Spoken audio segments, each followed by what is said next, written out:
Hello everyone. In this video, my plan is to little bit discuss about all the homeworks that we have given after our quiz 1. So this is our homework 5. Questions are like this. From this function, find the domain of each rational functions and some other graphs are given. We have to find out a couple of things from the graph like domain, range, intercepts, horizontal asymptote, vertical asymptote, etc. This is our homework 5. So from the homework 5, this is from these questions we have to find out a domain. And so see, this is x cube minus 8. Domain will come from our denominator, and as you can see, we cannot put plus 2 here in this function. If we put plus 2, then the whole function becomes undefined. And from this function, you will see this domain comes from the denominator. So the whole thing, if you write here x to the power 4 minus 1 equals to 0, then you will write x to the power 4 equal to 1. Then fourth root, there will be a plus minus because of the even power. That's why plus minus of 1 is the is not included in the domain. So in this question, domain is all real number other than plus 2. In this question, domain is all real number other than plus 1 and minus 1. Okay, then this question. So for this question, domain is what? See, you see, actually all the numbers are included for the domain other than this line and this line. This line is located at plus 2, this line is located at minus 2. That means this minus 2 and this plus 2, other than these two number, all other numbers we can put are already in the graph. How do we know? We know it because this graph is going this side forever. This graph is going this side forever, and in the middle also we have a graph. So where we do not have graph, we do not have graph just only at this point and at this point we do not have the graph. That's why domain is all real number other than plus 2 and minus 2. Range. See, range will be y this value which is 0, 0 to minus infinity due to this graph.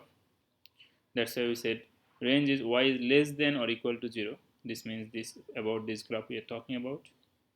Less than 0, any number. And this graph and this graph both are more than 1. So more than 1 means y is greater than 1. That is why this is the range. Now x-intercept and y-intercept both are at 0, 0. Okay, here is the x-intercept and y-intercept for the both graph. Then we have, this is our y equal to 1 is the horizontal asymptote. This is the horizontal asymptote. This is at y value 1. That's why this is called y equal to 1. Y equal to 1 means horizontal line at y equal to 1. At 1 and on the y line. Okay, horizontal line. Y equal to b is the formula. B means any number. In this case, it is y equal to 1. In this case, it is 1. So vertical asymptote will be similarly x equal to minus 2 and x equals to plus 2, which is here. X equal to minus 2 and x equal to plus 2. Now this one similarly, domain will be all real number other than minus 1 and plus 1. Domain will be all real number. Range is all real numbers. As you can see, this side the graph is going forever in the positive side and the graph is going down forever in the negative side. That's why range is all the real numbers. You can say, sir, there is an asymptote here. Here it means an asymptote here. But still, why then we are taking this 0? Because in this graph we have the intersection here at the 0. The graph is going through the 0. Remember, our graph can touch or cross the horizontal and oblique asymptote, but it will never do with the vertical asymptote. So that ultimately our range is all real numbers other than all real numbers. There is no exclusion here. In the domain we have exclusion, minus 1 and plus 1 is the exclusion in the domain. So x-intercept and y-intercepts are 0 and 0 both here.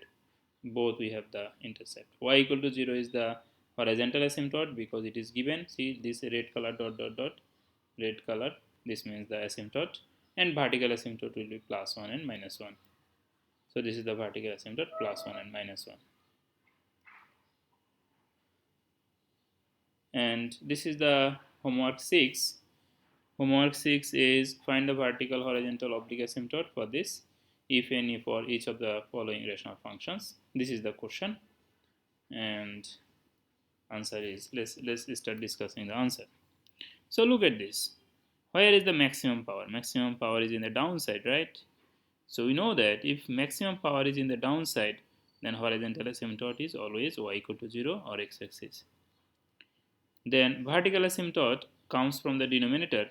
We cannot do any simplification here. So our vertical asymptote will come only from this number. There is nothing here with the x, so just x equal to 0. That's why vertical asymptote is x equal to 0. And as you have horizontal asymptote, that means there is no oblique asymptote for this question. Now this one. This one is also same rule here for the horizontal asymptote. See, power is 2 here and power is 3 here. Power is more in the downside, that means horizontal asymptote is y equal to 0. The rule is if power is more in the downside, then horizontal asymptote will be y equal to 0. Vertical asymptote, there are two vertical asymptotes here. One is x equal to 0 and another one is x minus 2, x equal to minus 2. How it comes? Look, if you take from the vertical asymptote, first of all, vertical asymptote comes from the denominator for sure. Vertical asymptote will come from here. Okay, that's for sure. Now what can we take common from this? So we can take twice x square common, right? We can take 2x square. We can take 2x square common. Then you will have something within the bracket. In the bracket you will have uh, twice x square common. So x plus 4, right? X plus 2 we will have x, then plus 2. So x plus 2 will have in the bracket. Now see, from here we will get x equal to 0, and from here we will get x equals to minus 2, because we can separate them. Okay, that's why we have to separate it. Basically you can write this equal to 0, then you continue it. That's the main methods to do it. So this is how we can solve this math. Then this one, see this one, there will be some oblique asymptote because the more power is on the top, on the top or on the up, more power. This is numerator, on the numerator more power, denominator less power, and how much less? One less, only one less. That's why it will be oblique asymptote. And for oblique asymptote, we have to divide it, long division. After the long division, we get 3x only. We get 3x after the long division. This is how we get this oblique asymptote, and there will be no horizontal asymptote, because if there is oblique asymptote, there is no horizontal asymptote for that math.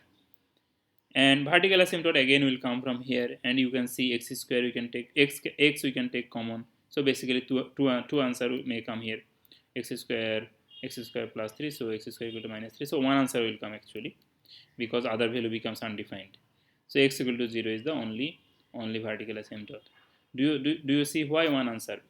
Though we take x common, but still one answer. Why not other answer? Because you will see, if you do the calculation, if you take x common, then there will be x square plus 3. Then if you write x square plus 3 equal to 0, then 3 will go to the other side, which will become minus 3. That means x square equal to minus 3. Then if you write x equal to what? So x equal to is plus minus square root of minus 3, which is undefined. So one of the answer is undefined. That's why just only one answer. My point is, if you take common, you see two answer comes. But here one answer comes because the thing which is within the bracket, that value becomes undefined. That's why. This one, we have the horizontal asymptote. See, power is same. Then the horizontal asymptote will be the coefficient, this divided by this. Okay, ratio of their coefficient, 6 divided by 3. 6 divided by 3 means 2. That's why the 2. And for the vertical asymptote, we have to do the middle term factoring here. And if we do middle term factoring, we get two answers. One is minus 1 by 3 and another one is x equal to 2. We have to do middle term factoring here. Middle term factoring. This is how we get this solution. And this is the graph of this question. Though graph is not needed, just if you want to see, these are the graphs of all these questions. Alright, so This is homework 5 and 6. Let's see, I'm not sure. All right, yeah, this is homework 5 and 6, and I think for homework 7 and 8 I'll make another video in a while. Okay, bye bye.